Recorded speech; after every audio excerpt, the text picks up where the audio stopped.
Hi all, this is Alex from f2p.com, and today we are finally getting the chance to check out The Foundry in the up-and-coming, soon-to-be released MMORPG from Cryptic, Neverwinter.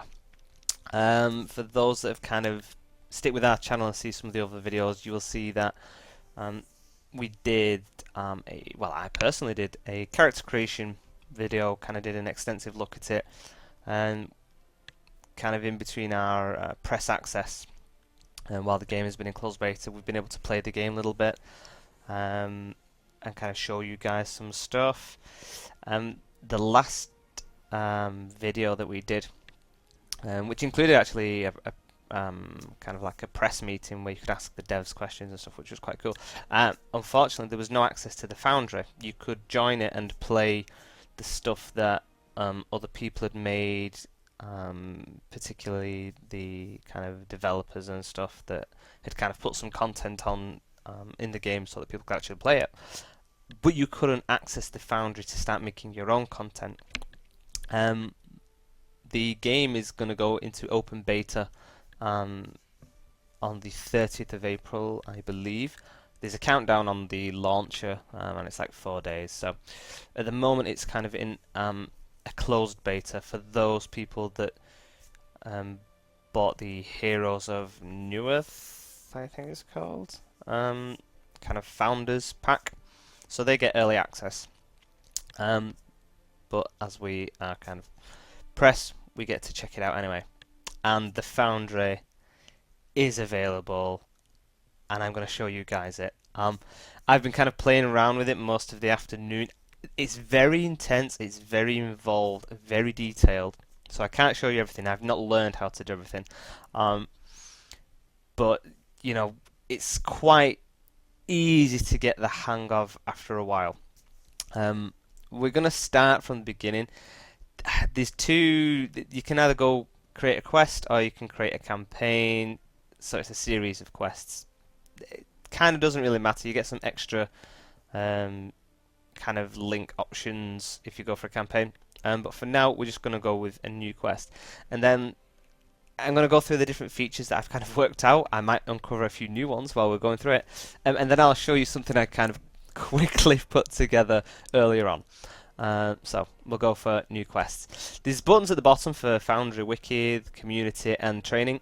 They don't work yet. If you click them, it says coming soon. Hopefully that will be when the game goes into full release. Obviously, it's only going to be open beta, so you know it in the next few days. So that's still not kind of the complete release.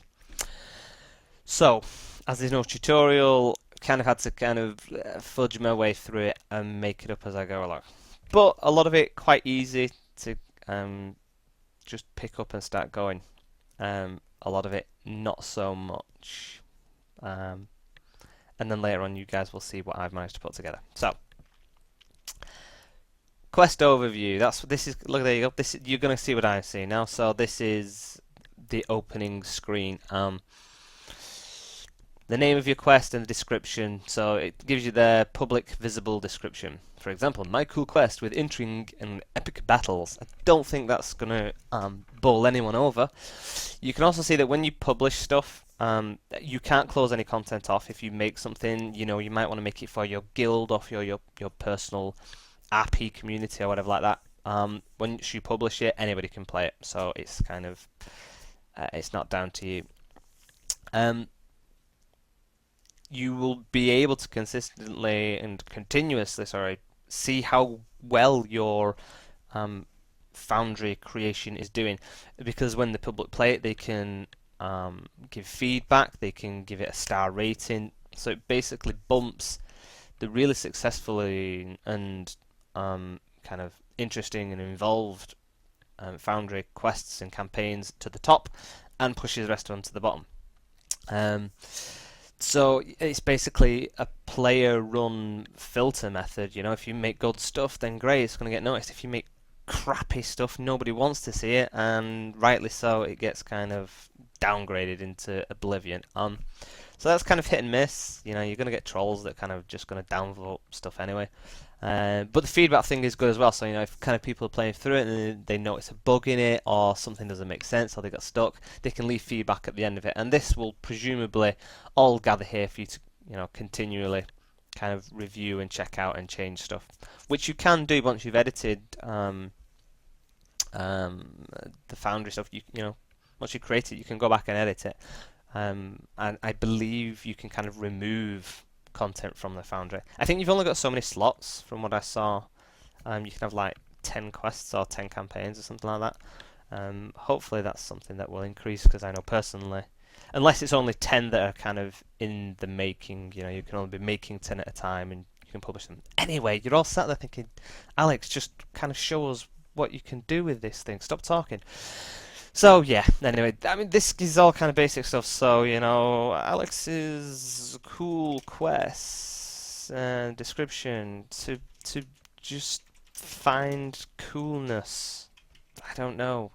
And you can leave yourself personal notes. So if you have had particular feedback that you want to, oh yeah, no, that's a good idea, you could kind of add it in here, and then you can find it quickly later on. Story. So to begin creating your story, start by adding the map. It's good. Pretty much everything has tooltips when you hover over them, which is really handy. This is where you can add additional map to your story. If you do not have a map available, you'll be prompted to select the type you want to create. Once created, that map is added here. So click a map. So you can insert a Neverwinter Adventure Zone map and add a new custom map, which is quest specific. Now, it's kind of hard to work out what this means because it doesn't give you that much information. It's kind of hit and miss, because that's kind of what I found with a lot of it. I don't know what a lot of the stuff does, so I've had to kind of test something, see if I could work out what it did, and if I didn't, try something else. And so insert a Neverwinter Adventure Zone map, add a new custom map. Now the Adventure Zone maps, I'm presuming, are the pre-generated stuff. So we'll go add a new custom map so you guys can see that out. Now, map name, let's go for Coolville version. So if you've kind of done a few of them, 1.0 whatever. Yeah, so basically we've got an empty start. So now you're choosing whether you want to do an indoor map or an outdoor map. Now with the campaign stuff, obviously you could link them. You could start off being, in the forest, and there are kind of, even though a forest is an outdoor element, you can still have buildings in that. The indoor stuff is specifically kind of like in sewers, in kind of larger buildings like cathedrals and underground dungeons and that kind of thing. But you can kind of mix the two mediums a little bit. And like I said, you've got the campaign, so your first quest could be in the forest, and then you uncover the dungeon of the Leak Lord, and then you go into the next quest, which is kind of a whole different map, and that'll take you to the indoor one. So we'll check out the indoor for now. It gives you lots of kind of pre-made stuff. But that's not necessarily to say that you have to use it, I don't think. I think when you select, so if we unclick any and click crypt, this gives you the two crypts. So let's just go for Cloak Tower for now. I'm now debating whether I've gone on one of the pre-generated ones, but I don't know. Okay, so that is a pre-generated one. So that's kind of no use to me. Now I'm not sure this is kind of like pre-generated Foundry stuff, or whether this is like pre-generated kind of like an instance mission. I'm presuming it's not like, like one of the raid things, because that would be pretty bad if you can kind of see everything at this point. But yeah, obviously we've kind of done something wrong here. So I'm going to delete that. Try again. And we'll try. Oh, see, adventure. I want to do the adventure one. What's going on? Oh, sorry. Okay. Straight away, empty custom map. So these are the pre-made ones. I'm just being an idiot again. So yeah. So you double click. Coolville 2 version 1.1, and then double click, sorry, click the empty map, click create. There we go. So the storage stuff I haven't had that much time to kind of look into because, like I said, it's kind of just making up as you go along. The map transition is quite interesting. It shows you where people may have to go to access the map. Now, if you go, so you got use overworld map. Selecting true will bring up the overworld game map and allow the player to select the icon for your quest and travel to your map. On Neverwinter Adventure Zone maps, players will be directed to the closest city gate to open your quest. So it kind of shows you where people need to access your thing from, or they might kind of find it, I presume, and if they kind of click that, then it might open up like an extra oh, you've uncovered some ruins behind those crates.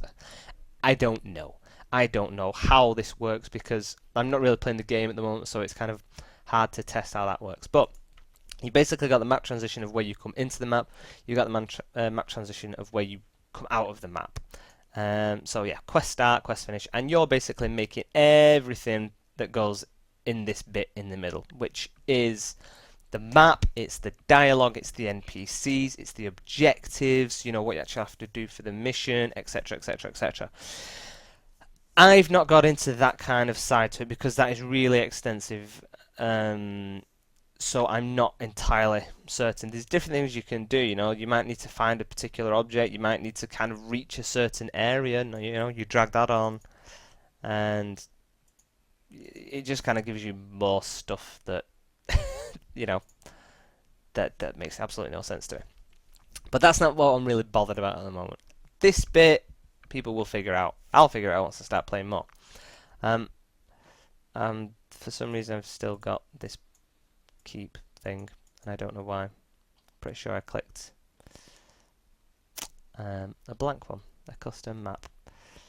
Well, okay. I'm going to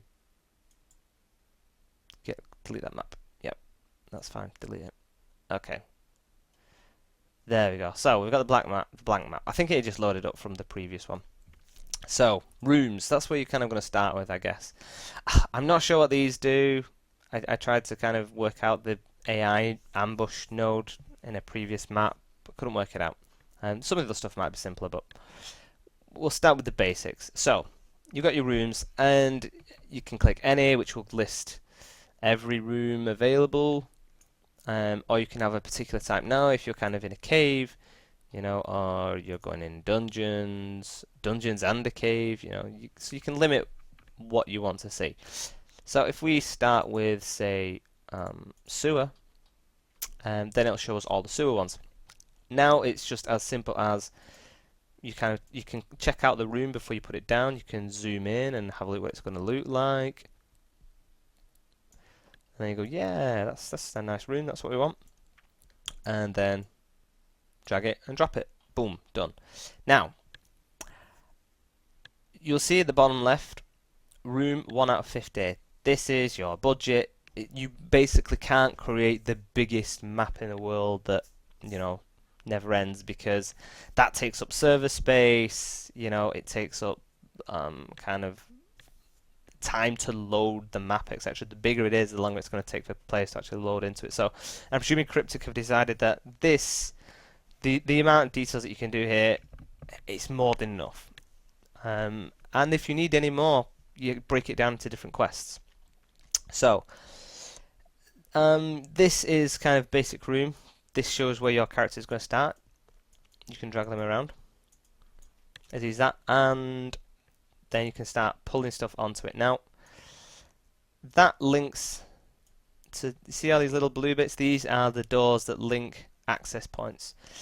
If you kind of loaded that up, which I'll show you now, why the devil not? So, you got a little button at the top saying play map, and it will load us up into where our character is. Now, obviously, we've only got a basic room, so there's not that much in there. There's not much we can do, but you can kind of check it step by step. kind of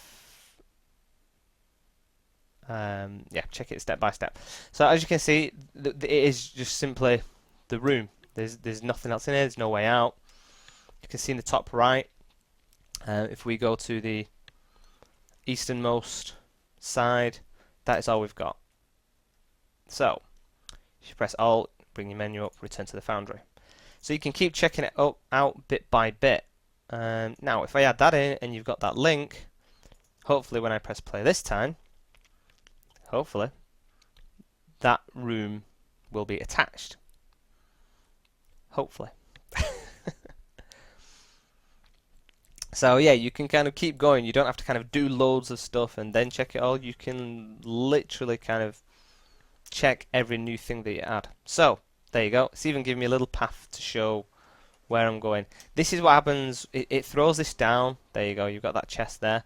When you've not put in an objective, it randomly puts this in for you. But as you see, it's just added the next section, which from what was previously just kind of a blank wall, it's added in a door, which I think's pretty impressive. Anyway, that alone for me is amazing. So that's basically what you can do. You can attach doors at different places. See where you've got the little purple, so it's got to connect purple to purple. You've got that one. You've got some bigger doors, and then we've got this one. See, now you've kind of got a straight sewer piece, and when you drag it onto the map, it's like that. But you can shift it around with just a quick click. So very user-friendly. This, I mean, in fairness, the whole Foundry system is very user-friendly. There's just kind of elements to it that aren't as obvious as others. So, you know, you keep going, you can kind of keep checking out rooms. So you kind of check this one out, you kind of have a little scroll around. That looks interesting. So we'll throw that on. How's this connecting? Oh. Okay. That's got only one access point, so you've got to do it like that. There you go. So it just won't let you attach it if you don't put that on. So we've got some rooms. Easy enough. Drag and drop. Your best, as far as kind of making the Foundry stuff, in my opinion, have an idea first. I mean, you can start putting stuff on paper, and your idea will kind of form from that. But if you kind of think, oh, you know, I want to create, you know, an adventure where my guys have got to go and find the Rat King, fine, no problem.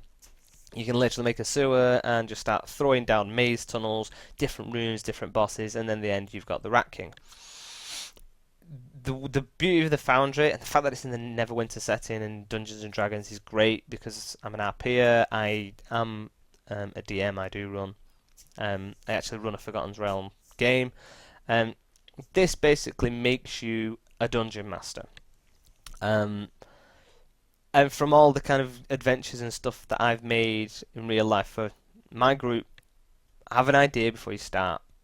Even if you're kind of jotting stuff down on paper, you know, it's really good, because you'll save yourself so much time, and you can kind of actually start constructing what you need straight away. So anyway, stop babbling, and Alex, and let's kind of look at some of the other stuff we've got.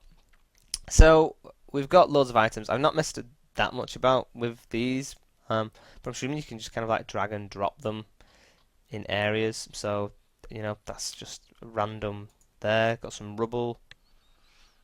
And I tell you what, we've got our starting area in here, so we'll put most of the objects at the beginning. So you got a nice portcullis, which I'm wondering whether that is actually gonna block us off. Can you drop it on the doorway maybe? That'll be interesting to see. So these are kind of some of those. You've got light effects maybe. So you've got dynamic light, a generic light source, have some fire. So, you know, it's like I said, if you're thinking, oh, you know, you've got to go and fight the Rat King. Okay, so what's the Rat King got? Well, he's probably going to have an area where his troops kind of hang out, and they've probably made a fire. You know, so they've got like a little camp area. So you kind of put a room off to one side and kind of put that in. I'm going to see what happens when I drag this in. Actually, I'm going to put static red in this room. So you've got lighting, you've got plants, you've got so much crazy stuff. I mean, the options are just ridiculous. I mean, you can get really kind of creative with this. People are going to spend hours. I'm going to spend absolutely hours in this game. In the Foundry, I'll be making stuff for other people all the time instead of playing the game. But I don't care because that's what I enjoy doing. So we're gonna throw some rocks in. So it's giving you a decent idea on scale as well, how big this stuff is going to be. Oh, that's a big one. So we'll throw that over here. Now, obviously, I don't know how it's going to look when it gets in game. There's probably going to be some clipping issues, given how big that is. So how that actually kind of affects it is going to be interesting. But as I said, you can keep checking as you go. You know, you don't have to do everything straight away. You don't have to put down loads of stuff and go, oh man, it's all clipping everywhere, and oh, I put that on top of that, and you know, now that's not working, and you know, you just you kind of keep checking as you go. I'm not, because I'm not making anything that's going to matter. But let's have a look what throwing these items in has done.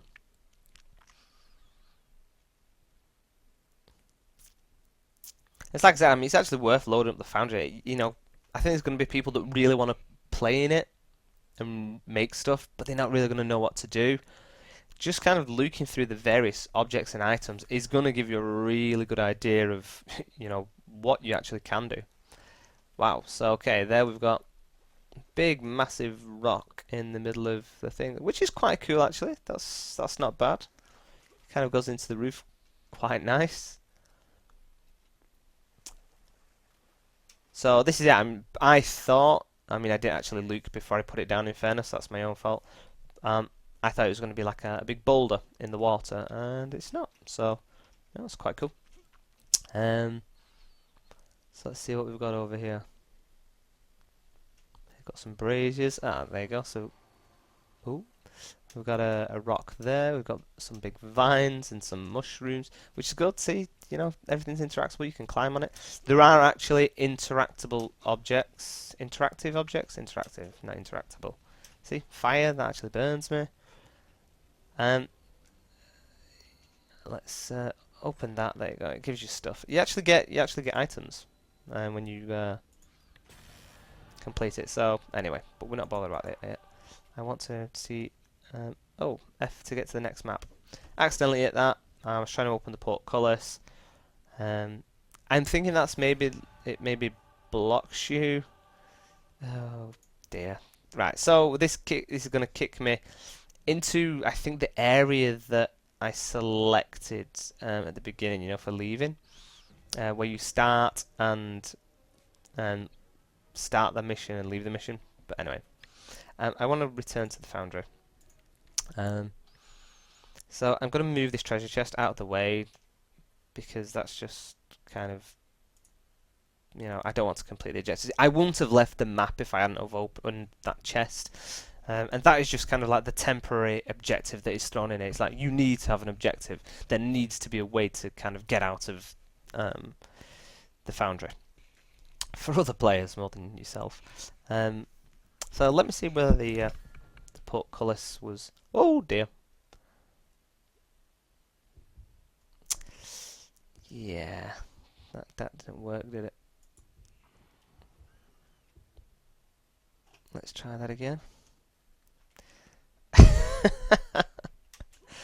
Okay, I think I'm going to return to Foundry and then try one more time. And we'll put ourselves. Let's put starting point over here. Maybe I moved before everything had loaded up. I don't know.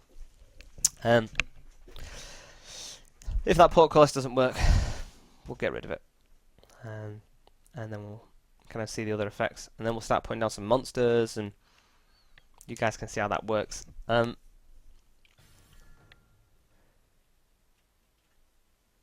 Oh, I'm still down here. Okay, reset the map then.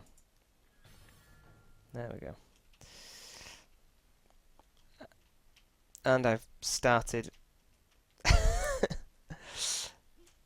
No, I've put my spawn point. Oh God, this is terrible. Be careful where you put your spawn point. Because I've put it inside that, which didn't look like it was anything in fairness. So there we go. I'll tell you what I'm going to do. I don't think we've got anything going into this room, so I'm going to put that here so that we can still check out the other stuff. And I forgot what I was saying. Yeah, so we'll check out kind of putting in encounters and stuff. You can make them quite complicated. I can't yet. Anybody playing with this for, a couple of days will pretty much know everything that they can and can't do with the NPCs and mobs and stuff like that. Oh, why did... reset the map maybe? There we go. Right, so it basically just loaded me back in to where I was. It wasn't resetting anything. So we've got a floating pool of water there. It's got nice effects. I think you can actually lower the Y position on it. So we could actually make that sink more into the floor. There's that stone thing I randomly put. This we didn't put. This is just kind of atmospheric effects from the thing. This is the portcullis. Now, obviously, because I put it in the middle of a corridor, I can get around it. But otherwise, it doesn't look interactable. So I think it's pretty much, if you put it in a doorway, it's basically to kind of look down and go, oh man, there's stuff down there. But it's like, oh, this area is bigger than it seems. You want it to give the impression of a massive dungeon or of a massive castle. You need to kind of close some areas off, and that's a good way of doing it. That, or you can kind of, maybe see, oh, I need to get in there. Oh, it looks like there's a door there, so this is, another way around. So these kind of, so many kind of ideas that you can come up with. And I know people are just going to come up with some amazingly creative ideas with this game. So I'm kind of looking forward to seeing it all. I thought I might have put some dynamic lighting in here. Maybe it's not done anything. And then we'll go and check the last room. And then we'll start throwing some mobs in. Maybe moving some stuff around that we've dropped down. So yeah, so kind of what people are going to come up with. I mean, you can kind of play some of the Foundry stuff that's already up that has been made for the beta. It's okay. There's some stuff that's great. There's some stuff that's very clever that people have tried to do. Not always executed it brilliantly, but A for effort for sure. And I think it's just people are just going to stand out. There's going to be certain people that kind of constantly make stuff, and when they make new things, it's like, oh man, he's got something new out. He's the one to check out. Hopefully, I'll be one of those people, but we'll see about that. Anyway, okay, so that's pretty much what we've got so far. No, I can't bother removing anything because it just takes time. So, traps. There you go. You've got stuff, spear traps, vent traps for diseases, dart traps, scything blades. So you can put these, in the middle of corridors, so people running through them.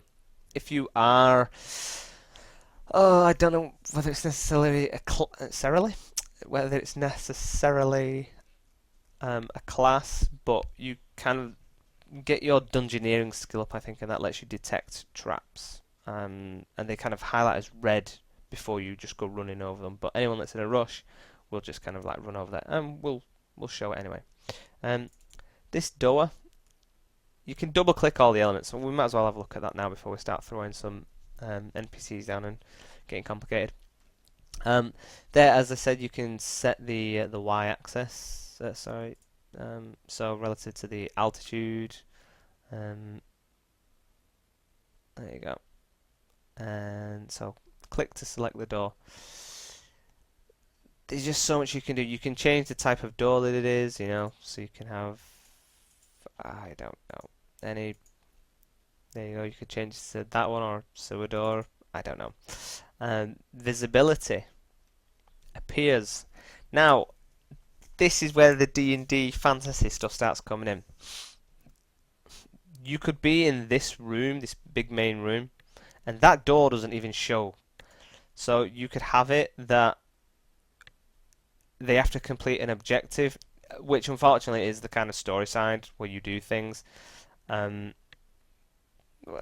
no, I can do it another way. So we'll do it on a dialogue prompt.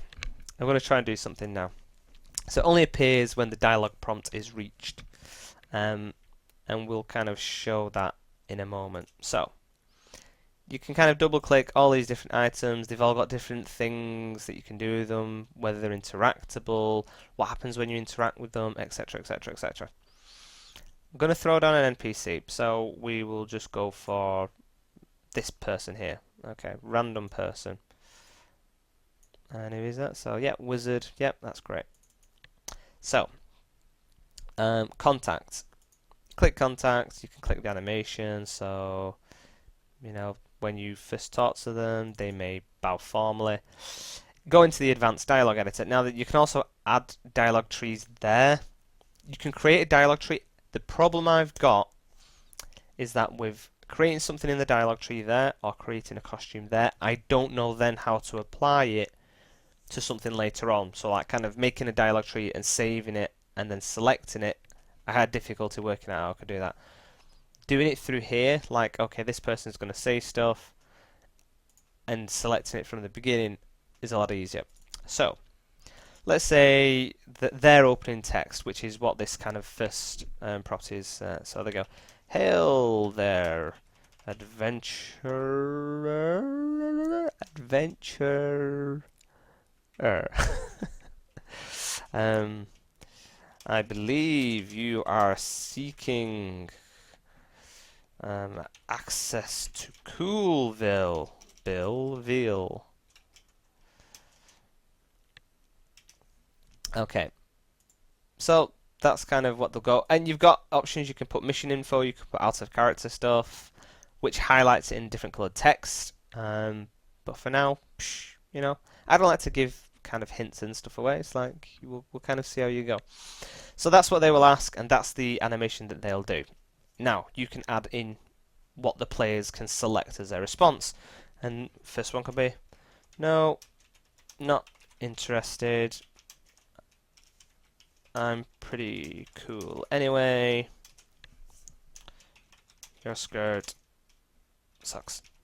Okay, so clearly not a particularly cool person is never going to get into Coolville, and you know that's fine. And again, these options can enable when you've said something else, so that might not appear until you've spoke about something else with them. I'm not going to get too detailed. You can basically have massive webs of conversations that kind of lead back on each other and things like that, and kind of when these will disappear. Otherwise, you can kind of go back to the NPC and you be able to talk about the same stuff again. It's pretty boring, you know. You might want it that once they've reached a certain dialogue prompt and they've clicked that prompt, that these options never appear again. So that doesn't matter. So anyway, that's response number 1. Response number 2. Yes, I am. Could you lead the way, oh wizard of coolness? Nice skirt, by the way. So, those are the 2 responses that we're getting. Now, you can have something happen, you know, after that, you know, that person, no, it's pretty cool, so, you know, fine, whatevs. You know, there you go. That's how they respond, and then that's kind of the end of it. And then this one. Behold. Watch as my coolness flows through me and stuff. So that is a very, very, very basic dialogue. So you've got two things that happen. Now we're going to go back into the map. So that is that NPC's dialogue. If you double click again, go to the bottom, there you go. So it gives you a little snapshot of what their opening dialogue is. Now, this door appears when a dialogue prompt is reached. So for some reason it's not showing them the options, which it should be doing. I know it's that one, because the first one was the guy being, a bit of a douchebag. So we'll click OK on that one. Behold, watch as my coolness flows through me, yada yada yada. Now, let's try it out. I'm pretty sure you guys have guessed what's going to happen. I hope it works. So that's the thing. I mean, you can kind of try and so I'm saying you can create so many interesting ways of doing things, and I've tried to do that in the thing that I've created later on. It's very, very basic, so don't expect too much. So we'll reset the map, so we start back at the beginning. Okay, so that has worked. So, okay, so it's a different door now. I mean, it kind of shows the door, but you can't get in, maybe. Or I've done something differently. But we'll kind of go over it and we'll speak to this person. Formal bow. Hail there, adventurer. I believe you are seeking access to Coolville. No, not interested. I'm pretty cool anyway. Your skirt sucks. Fine, whatevs. So, that does nothing.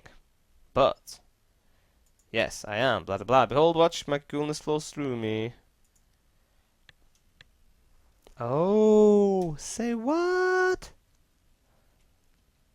Oh, yeah, now we can interact it.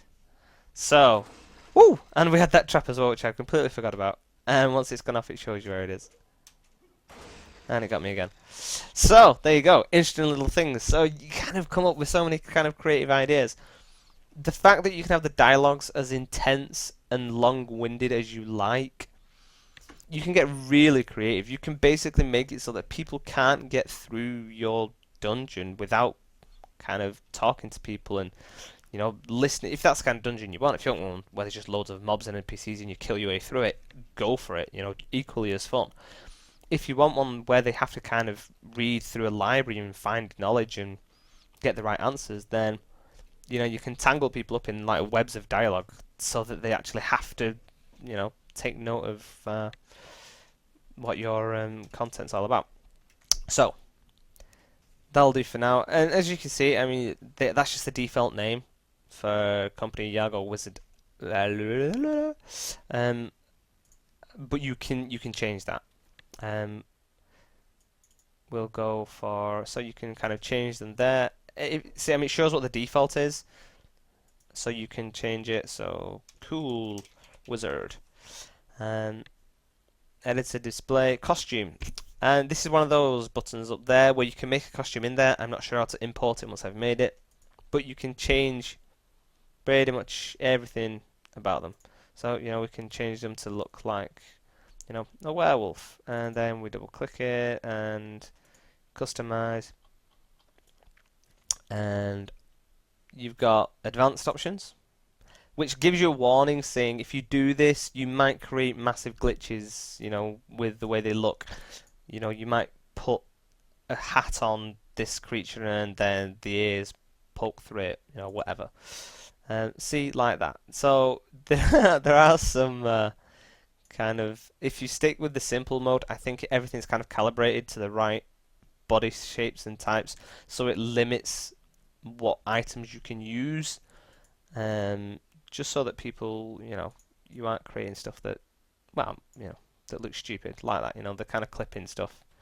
But if you're not that bothered, or alternatively, you want to kind of have that helmet and then maybe try and shrink his head, which I'm sure is doable somewhere. But anyway, so you can kind of change everything. Now you can change the feet, you can put whatever armor you want on them. These are all the gear and stuff. So you just got options with pretty much everything, and so that's the slots, so that's gear. You can alter the head. You can zoom in, by the way, and kind of scroll around and look around. You can do face shape, which doesn't do anything for this. You can do head width, which gives him a fat head or a narrow head. Head depth, which will presumably will look that way. Alright, height, nice. So, you've got some great options, which is good for some of the creatures, kind of like zombies and orcs and stuff. They are kind of inflated, anatomically, so it doesn't matter too much. But I mean, you look how much kind of choice you've got. It's amazing. It's amazing. People are going to spend so much time in the Foundry just messing about making the NPCs look exactly how they want them to look. It's going to be unreal. So, but with you're getting an idea of everything that you can do. I don't think we kind of need to do too much. We can make him a little dwarf. That'll do. So, that's hopefully what he now looks like. Let's have another check out, and then I'm going to put down some encounters. So you've got NPCs, which are your non-combat, and you can do great stuff with them. You can make them wander around. You can make them kind of interact. They don't all have to say anything. If you can interact with them, they have like a little icon above them, as you saw with the initial wizard, as you will see again in a second. Whereas if they're not interactive, there you go. He's a little dwarf cool wizard. Hello. So you've got loads of different options. Let's see, like that fire. You'd want to lower the access a little bit. So that's basically what we've got. Basics. Now we'll have a look at the encounters. These are kind of pre-made encounters. You've got abolithic melee, mildly threatening melee encounter, yada yada yada. You've got so many options. Goblins, guards, mind flayers, which is a bit of a D&D staple. What were we talking about before? Rat people? Do we have any rats? No. I picked the one thing. Oh, they might have were-rats, actually. Werewolf, were-rat. There we go. Let's go for some were-rats. And we'll go for... so they've got... It kind of tells you what you're going to get with it. So mixed hard difficulty. Now it's hard because it is mixed. If it was all melee, did it a little bit easier. There's kind of fewer people or something. I don't know. I think it all comes down to, with D&D, you've got like artillery, brutes, soldiers, controllers. You've got different classifications of what the mobs can be. Brutes are kind of like the tough, high hit points, heavy hitting type characters. So if you kind of check the hard difficulty, you've got some brute elites. So an elite means it's got even more hit points and it hits even harder. So we're going to throw these down because, let's put them in the boss room. Yeah, that's where it can go. And we'll think in there. Okay. So you've got, again, details that you can do. You can say when they appear. They can always be sat there.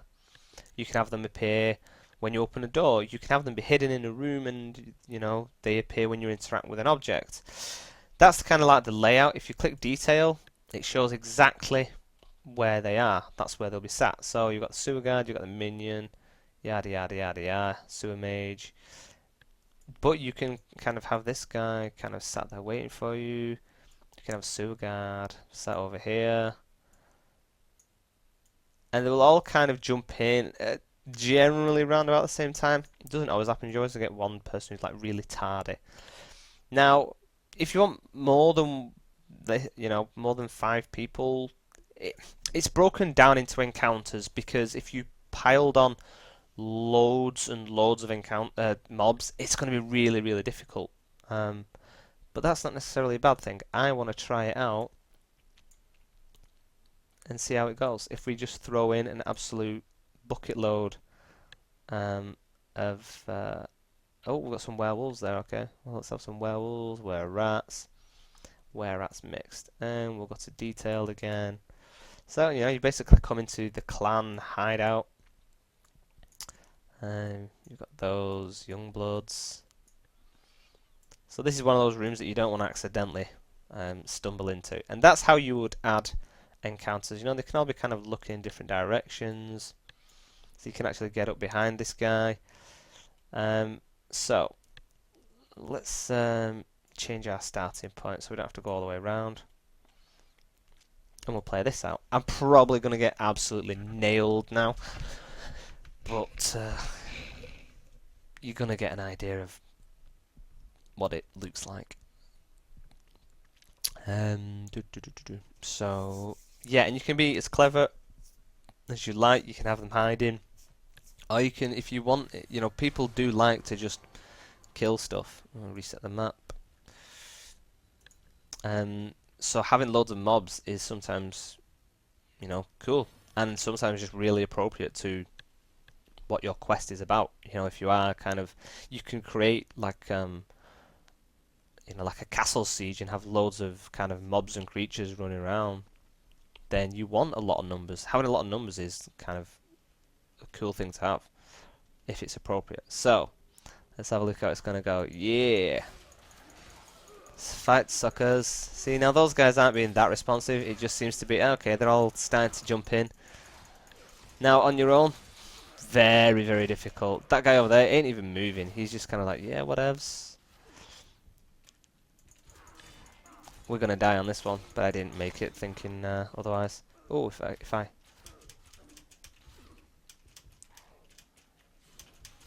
Yeah, controlling space. Yeah, see, I'm a god mode. So I can just run around and kill everything in one go, basically, because I am god mode.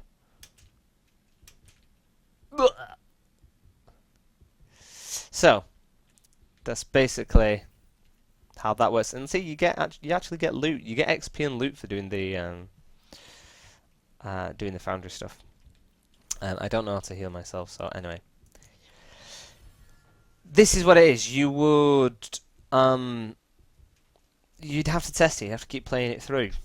You would have to kind of see, the boss guy just kind of sits there and didn't do anything and took a while. I think you can kind of increase aggro range or what it is that aggro's in, stuff like that. So it's all kind of pretty cool with what you can do. Those are the general things that you've seen that you would need. I'm not sure how to use these elements. Force a door connection between two neighbouring rooms. If no other rooms adjacent, this becomes closed door. Yeah, okay, whatever. You've got teleporter things, which are interactive. Details on items and things like that. You have kind of like small items that you can see. I mean, you can kind of like drop down a banner and, objects, visibility. So you could kind of put that in the middle, of the room, have all these guys hidden, and then when you click it, they all appear around you. You can lure people into the point where you want them to be. And just basically go nuts. It is literally, as corny as it sounds, your imagination is kind of the only thing that's going to hold you back. As far as the system goes, it all seems pretty easy. Again, it's still stuff I've not learned. It's good because it gives you a little notification at the top saying these are the things that you still not do before you can publish it. We're going to kind of check out something I made earlier, which gives you kind of a little idea of kind of some possible things. Don't expect too much because it's not exactly fantastic, but it was just something I kind of played about with when I was kind of learning how to do stuff. So we need to go back to the beginning. Not sure how I get there. File, new, exit editor. Okay, we'll go out of the editor and then see if it lets us load back up. Okay, new, no, file, no, no, no. Okay, I don't know how to get there, so I'm going to close down and then, there we go. It was just taking its time. So, the Foundry, here is the one I made previously. And so kind of the idea I was coming up with was like, it's like a town of thieves and beggars and cut purses and you can't trust anybody. So I was coming up with different ideas on what you could do for the quest, not just kind of all-out combat stuff. Yeah, sure, recover the changes, I guess. Now, I didn't make this town. This is one of the kind of pre-mades. I don't know whether you can actually. I don't think you can kind of edit it. You can throw rooms on it, by all means, but it's kind of pretty static. So it's just a small little area that we have down here. And we'll kind of jump in and I'll show you kind of some examples of stuff. Once I've kind of learned how to kind of move a lot of the stuff around, let's reset the map because I'm still dying from the previous one. Oh, okay. How do I heal myself? We will use that. No, we won't. Well, this sucks. Return, reset map.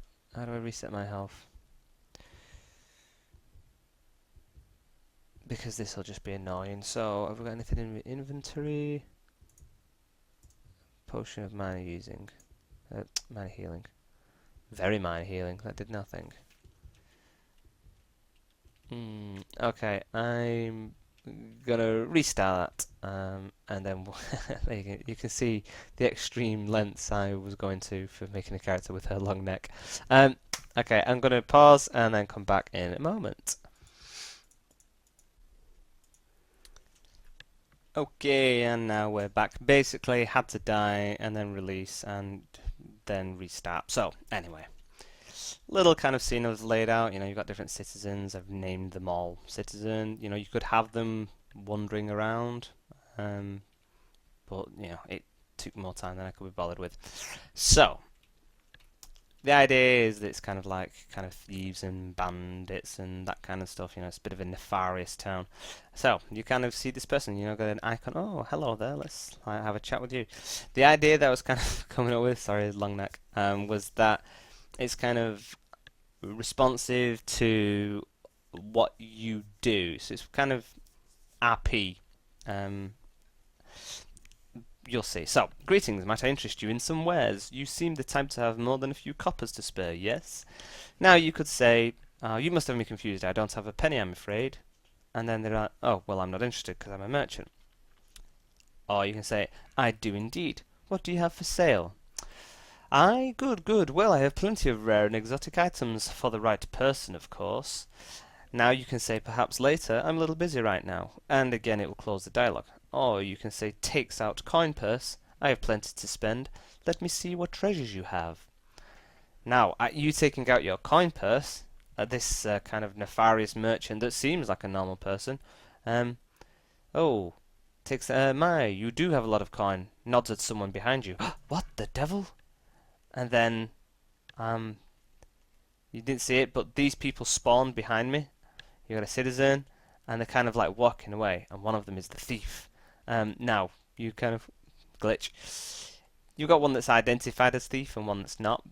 And then you have to kind of catch up and talk to one of them. Like, one of them just apparently stole your coin purse. The problem, it's really basic and quite sad now that I'm going through it. The problem is that when you try to talk to them, they don't stop. They keep walking. Now, I don't know if there's a way to trigger them to stop and what they're currently doing. But anyway, so you're kind of like chasing this thief, and that is unfortunately about as fast as you can make them walk. There is no run speed, you know, which would have been better. But anyway, this person's going to get to the end, and then like, oh no, we've got nowhere to go, and then you can talk to them. Please, please, don't hurt me. Hurt you? I ought to kill you. Give me back my money. Here, take it. Take it, I'm sorry. And then you let the thief go. Now, you might think, that dastardly merchant, they were in on the whole sham for this thief to kind of pick my money when I took out my coin purse. And that's the kind of idea that was going around in my head when I did this. Whether it's successful or not, I don't know. With a little bit of work, I think it could be a little bit better. So you might think, oh, well, I'm going to go back and talk to the merchant. But the merchant has now disappeared. So again, you kind of see the trigger that when I spoke to the thief, the dialogue trigger made this NPC disappear. So they don't stick around once the thief has stolen your coins. They kind of do want. Although I think kind of big long neck, it's going to be kind of obvious. They're not going to be able to hide all that well. So that's kind of one thing I did. And, you've got kind of people talking to each other. You can make them all animate and you can say things and stuff. So you've got a shifty looking stranger here. What the devil? So you can talk to him. What are you looking at? Oh, and he's being menacing. He's using the menacing animation. But you've got nothing to say to him. He's like, okay, I'll leave him alone. Now, little do you know that he's a lookout. But why? You've got a beggar here and you can interact with him. This is an interactive item. Press F to donate some coin. It doesn't do anything. It was supposed to flip a coin or something, but it doesn't seem to do that. I've probably just set it up wrong. But anyway, you speak to the beggar. Now, this is kind of virtues, I guess. So he's saying, spare a coin for an old war veteran. Now, you can either go, of course, flips a coin to the beggar's bowl. Inmata watch over you. Tell me, where can I find the smith's shop?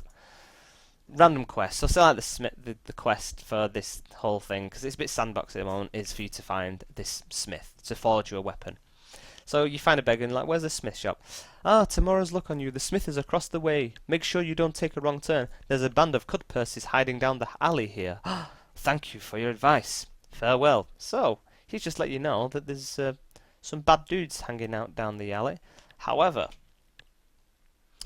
spare some coin for an old war veteran? Ugh, get out of my way, peasant. Tell me where I can find the smith shop or you'll feel the heel of my boy. That's supposed to be boot. Please, no, you can find the smith shop down... find the smith down the other end of the alley here. So because you've been nasty to him, he's sending you towards the cut purses. And you can raise your hand to make the beggar cower.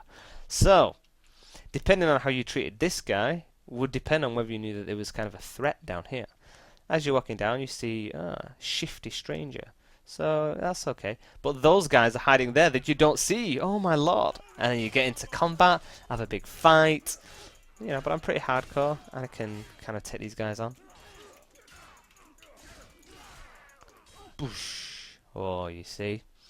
Now it could be that when I kill these guys, that being a trigger, that the beggars now run away. As it happens, he's not. So there you go. These are the kind of things you can come up with. You can be interactive with your environment. You can kind of make players' actions and choices kind of do something. So, I can kind of speak to him again, but you can have it that if you chose, ugh, get out of my way, peasant. When you go to speak to him again, he won't let you say the other stuff. That's kind of like you spoke to this NPC. Now you can't then find out that there's kind of brigands down there. So there you go. That's as simple as that. Kind of easy and kind of basic, but you can kind of come up with some interesting ideas if you sit down and play with it long and hard enough, regardless of what your mother told you when you were young.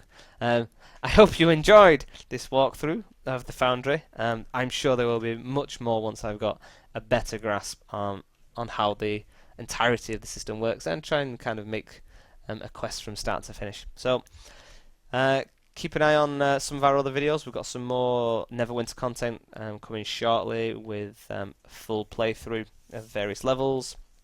I say various levels, all the levels I believe is what we're trying to do. And yeah, so check out the game, check out the Foundry.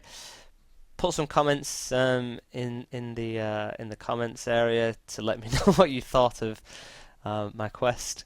And yeah, I will speak to you guys next time.